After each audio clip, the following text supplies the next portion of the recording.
Calicut globe സ്റ്റാർസിന്റെ Salman Nisar Karyavattom greenfield സ്റ്റേഡിയത്തിൽ തലങ്ങും വിലങ്ങും ബോളർമാരെ തച്ചു തകർത്തപ്പോൾ ട്രിവാൻഡ്രം റോയൽസിനേക്കാൾ വേദനിച്ചത് ഒരുപക്ഷെ ചെന്നൈ സൂപ്പർ കിങ്സിനായിരിക്കും. കാരണം CSK ഒരിക്കൽ കൈവിട്ട പൊന്മാനാണ് നമ്മുടെ സൽമാൻ. കഴിഞ്ഞ ഏപ്രിലാണ് ചെന്നൈ സൂപ്പർ കിങ്സ് ട്രയൽസ് വെച്ചത്. സൽമാൻ നിസാറും ആയുഷ് മാത്രയും ഉർവിൽ പട്ടേലുമാണ് ട്രയൽസിനുണ്ടായിരുന്നത്. രഞ്ജി തയ്യാറെടുപ്പ് മത്സരം കഴിഞ്ഞ് ഒമാനിൽ നിന്ന് സൽമാൻ നേരെ പോയത് ചെന്നൈ ക്യാമ്പിലേക്കായിരുന്നു. രഞ്ജിയിലെ തകർപ്പൻ പ്രകടനത്തിനൊപ്പം ട്രയൽസിൽ മികവ് കാണിച്ചെങ്കിലും ചെന്നൈ സൽമാനെ തഴഞ്ഞു. ആയുഷിനെയും ഉർവിനെയും ടീമിലെടുക്കുകയും ചെയ്തു. അവിടം കൊണ്ട് തീർന്നില്ല. സൽമാൻ തൻ്റെ സമയത്തിനായി കാത്തിരുന്നു. ഒടുക്കം കേരള ക്രിക്കറ്റ് ലീഗിൽ തീപ്പൊരിച്ച് തെറിച്ചു തുടങ്ങി. ട്രിവാൻഡ്രം റോയൽസിനെതിരായ മത്സരത്തിൽ അതാളിക്കത്തി.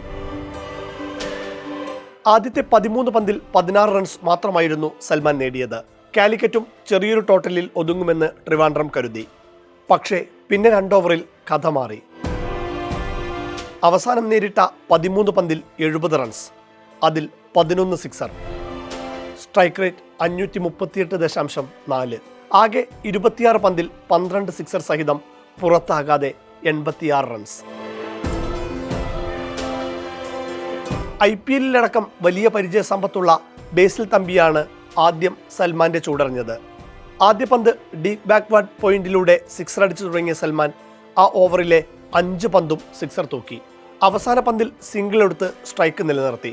ഇടയ്ക്കൊരു കാര്യം പറയട്ടെ, ഇതേ ബേസിൽ തമ്പിയെ കൂട്ടുപിടിച്ചാണ് സൽമാൻ രഞ്ജി ക്വാർട്ടറിൽ 10ാം വിക്കറ്റിൽ 81 റൺസ് എടുത്ത് കേരള ക്രിക്കറ്റ് ചരിത്രത്തിൽ തന്നെ അവിസ്മരണീയമായ ഒരു ഏട് ചേർത്തത്.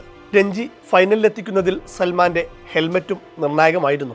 വീണ്ടും ആ വെടിക്കെട്ട് ഇന്നിംഗ്സിലേക്ക് അഭിജിത്ത് പ്രവീണാണ് അവസാന ഓവറിന് നിയോഗിക്കപ്പെട്ടത്. ആദ്യ പന്ത് ലോങ് ഓഫിലൂടെ 6, 2ാം പന്ത് വൈഡ്, 3ാം പന്ത് നോ ബോൾ. ആ പന്തിൽ 2 റൺസും സൽമാൻ നേടി. ശേഷിച്ച 5 പന്തുകളിലും സൽമാൻ ഒരു ദയയും കൂടാതെ അടിച്ചു. അവസാന ഓവറിൽ പിറന്നത് 40 റൺസ്. ക്രിക്കറ്റിലെ ഒരു ഓവറിലെ മുഴുവൻ പന്തിലും സിക്സർ നേടുന്നത് ഇതാദ്യമായല്ല. എന്നാൽ തുടരെ 2 ഓവർ നേരിട്ട് ആ 12 പന്തിലെ 11ലും സിക്സർ തൂക്കുന്നത് ലോക ക്രിക്കറ്റിൽ തന്നെ ഇതാദ്യം. കേരളത്തിന്റെ ക്രിക്കറ്റ് മെക്കയായ തലശ്ശേരിയിൽ നിന്നാണ് സൽമാൻ നിസാറും വരുന്നത്. ഇംഗ്ലീഷ് താരം കോളിൻ കൗഡ്രോയുടെ പിതാവ് നീലഗിരി താഴ്വര ഇറങ്ങി 1930കളിലായിരുന്നു തലശ്ശേരിയിലേക്ക് ക്രിക്കറ്റ് കളിക്കാനെത്തുന്നത്. അതോടെ തലശ്ശേരിയുടെ വേരുകളിൽ ക്രിക്കറ്റ് പടർന്നു പിടിച്ചു. ക്രിക്കറ്റ് മാത്രമല്ല, ആധുനിക ഇന്ത്യൻ സർക്കസിന്റെ പിതാവായ കീലേരി കുഞ്ഞിക്കണ്ണൻ തലശ്ശേരിക്കാരനാണ്. Jumbo, Gemini, great Bombay, Raj Kamal, Amar എന്നീ സർക്കസുകാർ ആദ്യം വിസ്മയമൊരുക്കിയതും തലശ്ശേരിയിൽ തന്നെ. ആ നാട്ടിൽ പിറന്ന സൽമാൻ വില്ലോയിൽ വിസ്മയിപ്പിച്ചില്ലെങ്കിലല്ലേ അത്ഭുതമുള്ളൂ. കാര്യം ചെന്നൈ കഴിഞ്ഞ ട്രയൽസിൽ കൈവിട്ടെങ്കിലും വരുന്ന IPL ലേലത്തിൽ സൽമാനായി ടീമുകൾ ഇനി മത്സരിക്കുമെന്നുറപ്പ്.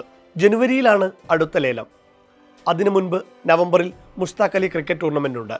അതിലും തിളങ്ങിയാൽ ലേലത്തിൽ സൽമാൻ പണം വാരുമെന്നുറപ്പ്. 5, 6 നമ്പറുകളിൽ ബാറ്റ് ചെയ്യുന്ന ഇടങ്കയ്യനായ സൽമാന് ആവശ്യക്കാർ ഏറെയുണ്ടാകും. കൊൽക്കത്ത നൈറ്റ് റൈഡേഴ്സിനും ലക്നൗ സൂപ്പർ ജയൻസിനുമാകും സൽമാനെ പോലൊരു താരത്തെ കൂടുതൽ ആവശ്യം.